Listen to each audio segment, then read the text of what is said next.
Welcome back to the channel. And for those of you who's here for the first time, the main goal of this channel is to stop our kids from going to prison or entering the graveyard. Today's video is going to be about returning citizens and their effect on our kids. And I always like to use myself as an example, main reason that way I don't offend nobody. I grew up in Jacksonville, Florida in an apartment complex called Emerson Arms. Out there, it was a lot of violence, it was a lot of drugs, but it was also a lot of kids. When I was like 9, 10 years old, I can remember when the ice cream truck used to come in our apartment complex.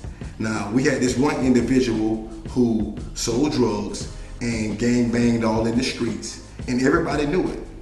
But when the ice cream truck used to come in our neighborhood, he would stand in the front of the ice cream truck and buy all the kids ice cream. Literally like almost every day. And when we used to hear the ice cream truck come in our neighborhood, we never ran to the ice cream truck. We ran looking for what I'm gonna call Mr. T.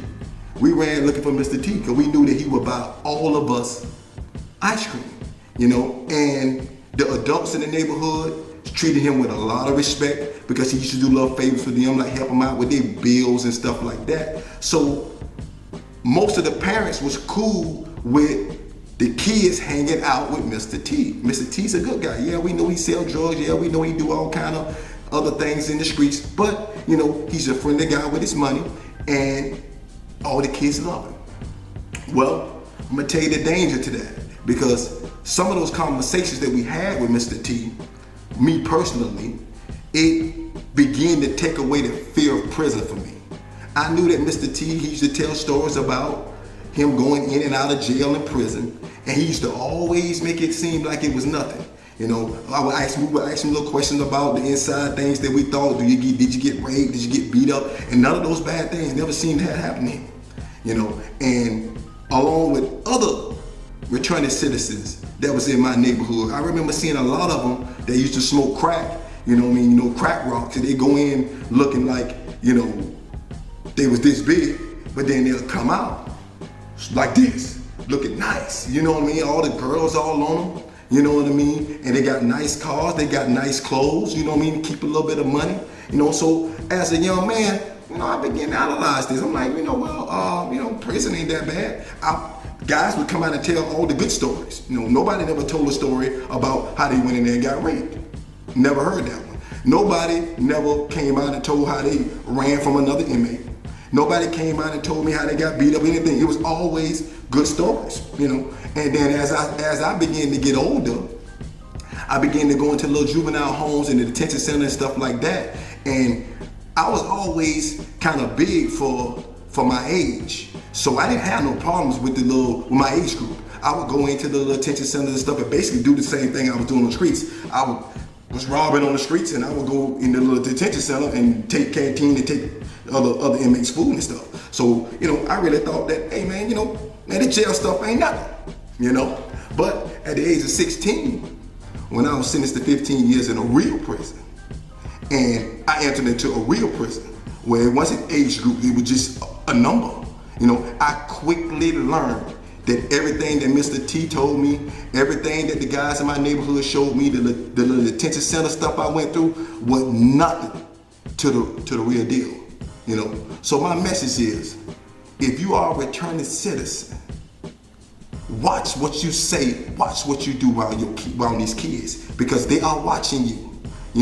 Do not come out here and glorify prison and make it seem like it wasn't nothing.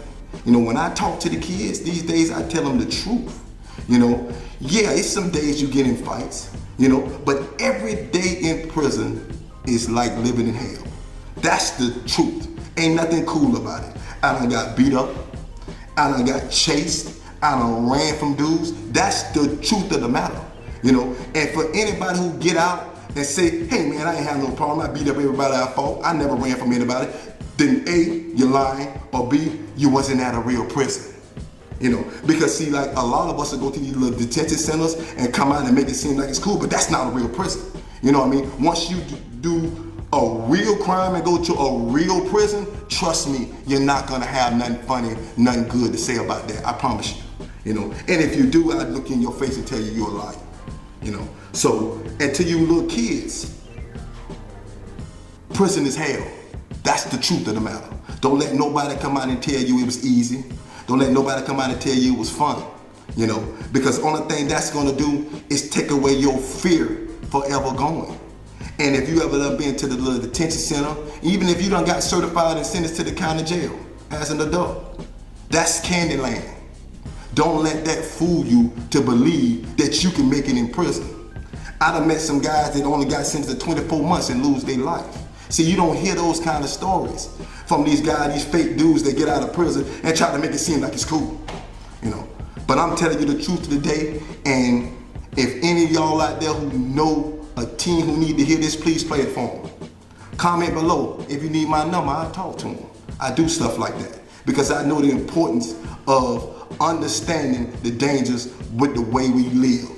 If you out there in them streets, it's a chance that you can lose your life, man.